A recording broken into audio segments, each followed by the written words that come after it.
Aries.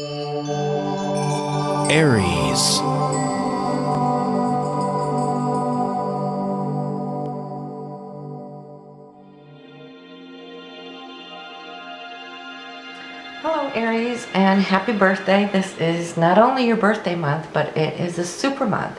So listen up. And why is it a super month? Well, that stellium we were talking about last month, which Pisces got, is now moved into your sign. And it is a powerhouse. It is going to affect you as your personality. It's the me, myself, and I house, which is the first house of your chart. And without going totally narcissistic here, let's see how you can make the most out of these energies. It's going to be a wonderful time. It's going to be upbeat. It's going to be energetic. And it is a month, the month of the entire year where you can actually go and reach for the stars yourself.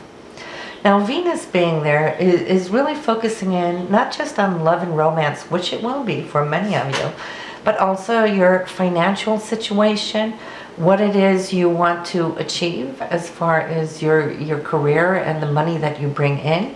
It might be a great time to have talks with confidence to the higher ups.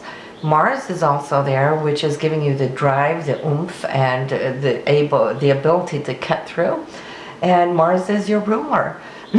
So this would be the best time of 2 years for you to do so, because Mars takes 2 years to orbit around your scope, and it is conjunct here with Venus. So the two are doing the dance. So as far as for romance too, I think you can see that this month is going to open doors, cut to the chase, be able to bring you where you want to go and need to go emotionally. And it's quite fiery because it is in Aries, but you know how that goes. You know how you burn, don't you?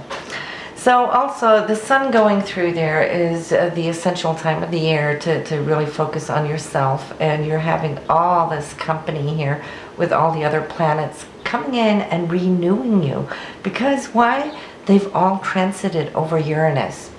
So most of you, I won't say all, but most of you have felt some powerful changes taking place. And a lot of them have probably come quite unexpectedly so, out of the blue, seemingly, but not really. Because Cosmos never makes any mistakes or creates any coincidences. That's only how we interpret them.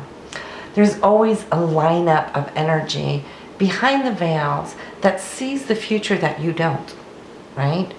So your God self or your future self knows exactly where he or she is 2 years down the road, 5 years down the road. And sometimes in order to get to that goal, we have to change paths. And sometimes it will come at a right angle, 90 degrees. And yes, at the moment that can seem a little shocking. But in the aftermath, trust me, you'll see that whatever changes you're going through, Aries, is only to behoove you down the road.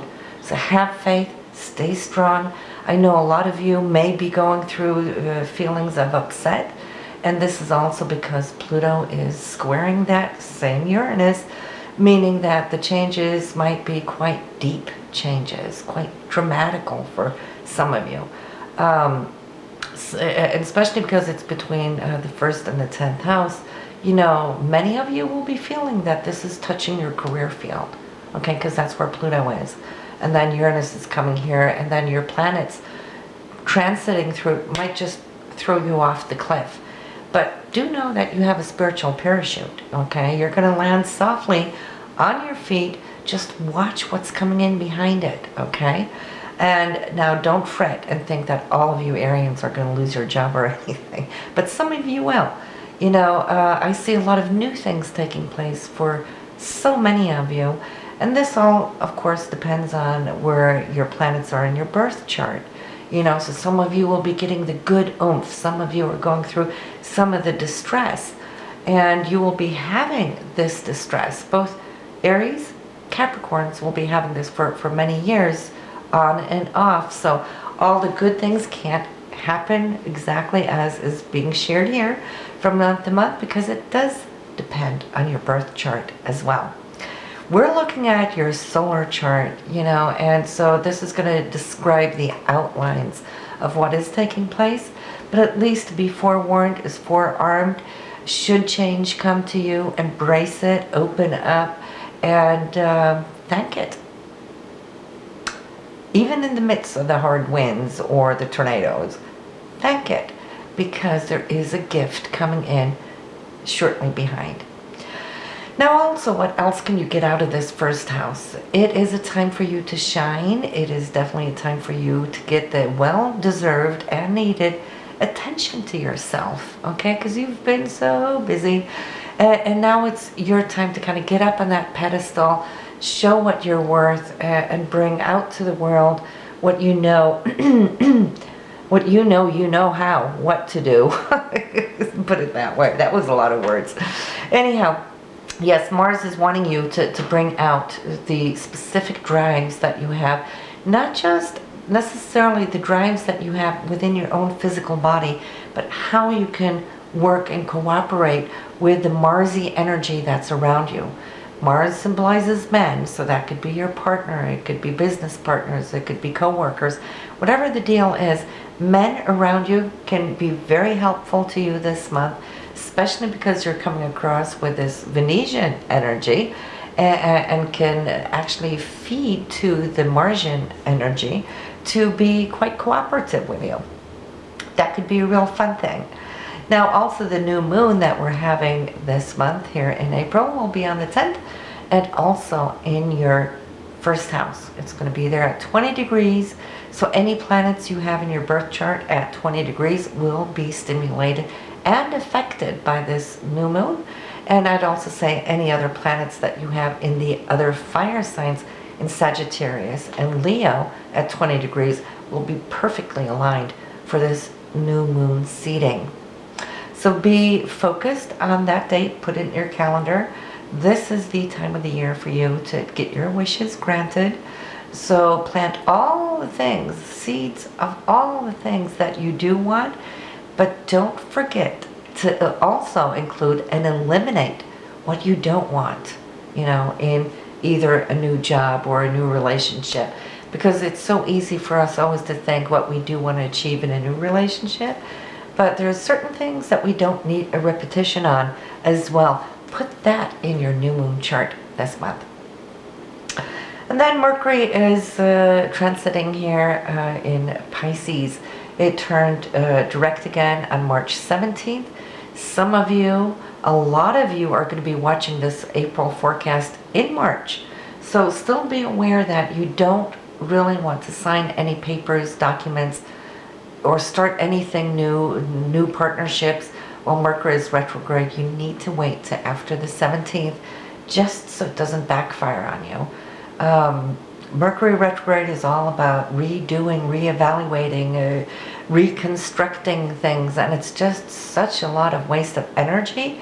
It's okay to think, negotiate, plan, do your research, and get ready and prepared, and then start it after the 17th. So 18th onwards, and if you can drag it out an extra few days or a week, nothing is better.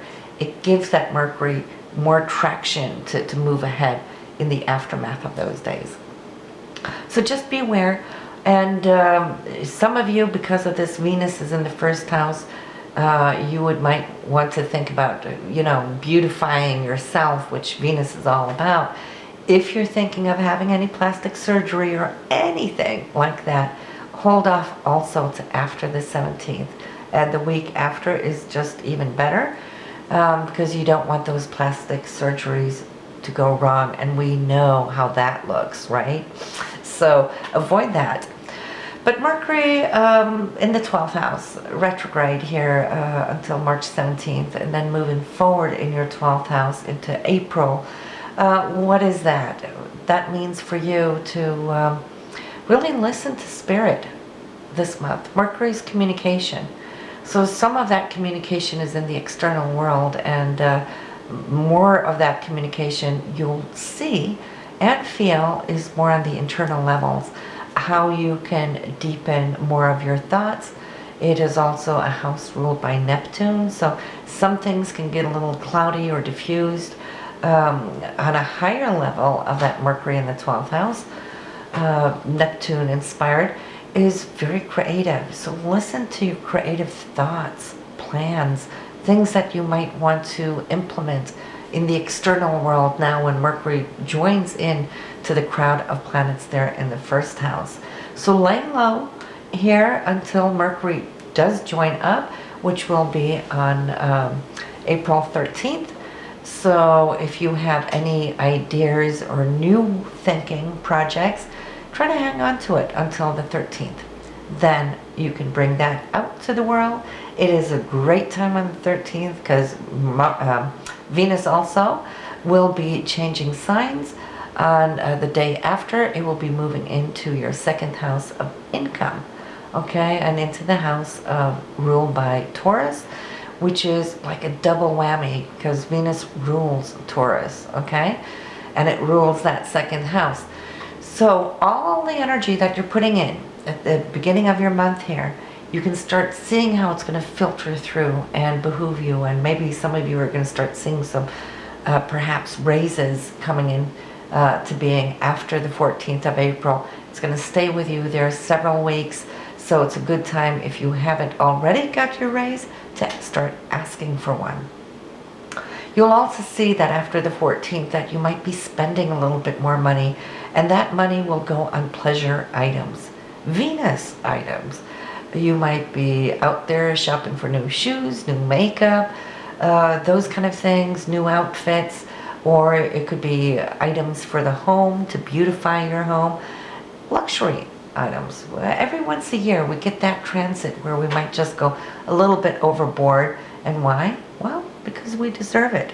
And for you guys too, you might go out there shopping extra, perhaps to your girlfriend or your wife, because it is Venus. But Mars will also come into the picture on the 20th to the same area, the second house of value, income, self-esteem. So Aries, you are blooming, okay? You've just come from that first house where you're shining to the outer world. Now it's your self-esteem really catching on fire here, carrying it through the following month into May and perhaps into June. Now I don't have the long-term aspects here. But for both you Arian women and men, your self-esteem is going to take a high rise, not just from the top of the month, but after that 14th and into the 20th, you'll start seeing how this is going to really attract you like a money magnet. It will attract you with the opposite sex. You're just coming across with a whole lot of energy to share and give out, and also to receive. So I'm really happy to look at what's going on in your chart here this month, Aries, because so many of you have been going through so many stresses, and many of you still are. And in spite of those stresses, please listen in to the good things here as well. So don't just fall over if something happens, unexpectedly. Listen and hone in on the good things that are going to be here with you at the same time. Okay, so that's where you want to focus. This is where you want to go grab that apple, that golden apple off the tree, and make it work for you. Don't collapse in fear, okay? Now, Saturn, we've spoken about, is still in your 8th house for other people's monies, commissions. Things can be delayed, held back, or just moving along quite slowly. That, though, will be going on to July 8th. So we'll pick up big time after that. So consider this time, April to July, as a time where you're planting seeds, again, where Saturn is structuring the new foundation. For those of you who have recently just started new jobs, it's structuring the foundation so it can carry you and expand for you from July and throughout the rest of the year. And some of you might find that you might get back pay there in July for things that you're kind of collecting here throughout spring and summer.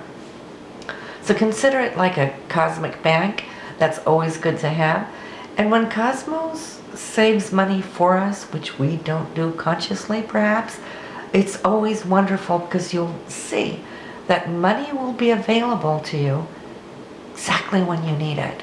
Not when you think you need it or when you want it or wish for it, but where there's a life situation that's calling for extra funds which you don't have on a month-to-month basis, where you don't know where it would come from because you need it right now, that's when the cosmic bank opens up. So consider it like that, and maybe Saturn in the 8th will start becoming your friend instead. And then we got that Pluto. Yes, we're going to touch on it briefly every single month because it's going to be with us for several years to come. So we're not going to, dwell too deeply into it. But once again, the key word here is look at your transformation. How are you transforming? It's within your 10th house of career. What is it you want to change? What is it you need to shed? Because remember, though, that sometimes we fear change because it gives us security, but it's a false security because that's the past. We're not in the past. We've left the past. We can't change it either. All we can hope is to really embrace the now and reach for the future and strive for it. But we can't oftentimes get there if we don't close certain doors in the past. And this is where change is a positive thing, and where that Uranus that might change it for you, if you've been resisting, will do it for you because the universe knows better, is wiser. And so just trust it, and you'll see how you're going to be transforming there in the house of career.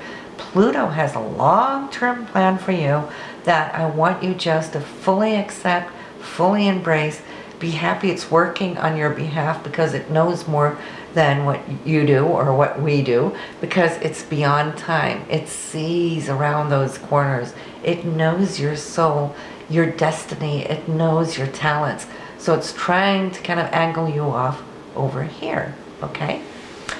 And then that Neptune in the 12th house, not going to talk too much about that because it's going to be with us for several years again also.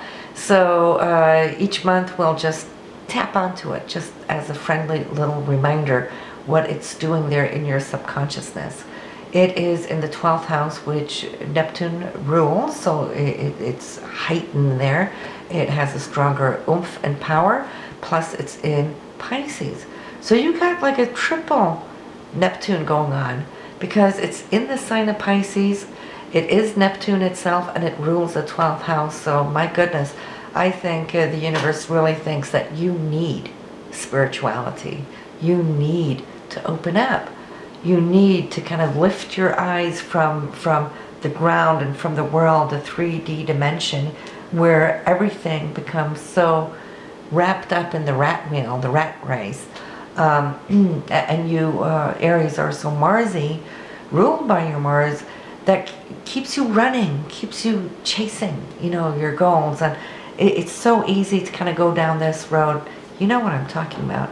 That we tend to forget the deeper aspects of our spirits. And remember, though, you are the first of the zodiac. You're the first sign. So it's really that innocence that you Arians have, which wants to kind of touch a little bit upon everything in life. Try this and try that. You're explorers and adventurers and so forth.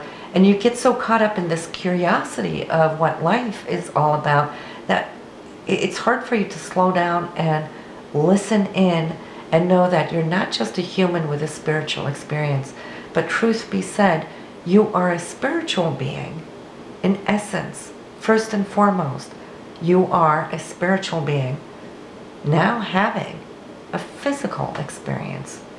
So having this triple whammy Neptunian energy that you have, and you're the only one of all 12 that have this, tells me that it's time now for you, and it started in 2012 here, for you to start incorporating, and I know a lot of you do, so don't take me wrong, but for those of you who don't yet, you'll see how Neptune's going to be spiritualizing your consciousness. It's going to start integrating and becoming more one with your physical body, realm, consciousness, and you'll start seeing how things connect together.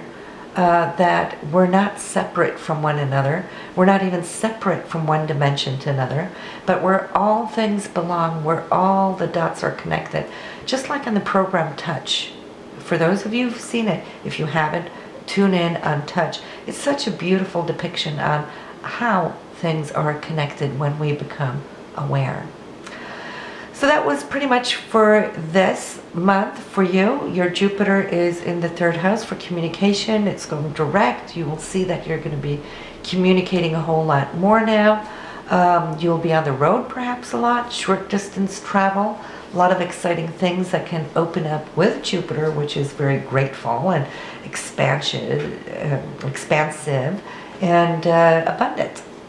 So you can see gifts coming through communicating with other people. They might just open up a few doors for you. And then here at the end of the month, the best time would be 23rd to 24th.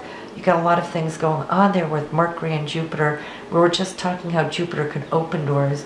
Mercury is beautifully aligned to that Jupiter. So pay attention to this date, whoever you communicate to, or if you're going to be traveling, it's going to be a very positive trip for you. And then on the 24th, we got Venus and Pluto lining up in a trine there. That is love, beauty, money, romance, coming in here with a lot of intensity from Pluto. So maybe this is the date that you might see that your finances can take a good bump up or hear news about it. And then we also have on the 24th, Venus and Chiron in aspect, meaning that it's a day where you can heal some of those Venetian values, your inner self, your inner self-esteem, and maybe even by getting a raise will also help that self-esteem to notch up a little bit. And then it's that Sun with Neptune, which will show that you can actually live your dreams, not just dream them. It's all about starting to take action, to live your dreams, to bring them down into this 3D world and put energy behind it. And you Aries are really good at doing that. You can blow life into anything. So that was that for this month, and be sure to listen to your moon sign, your rising sign, and perhaps that of your significant other, so you know what's going on with him or her. And I will see you next month.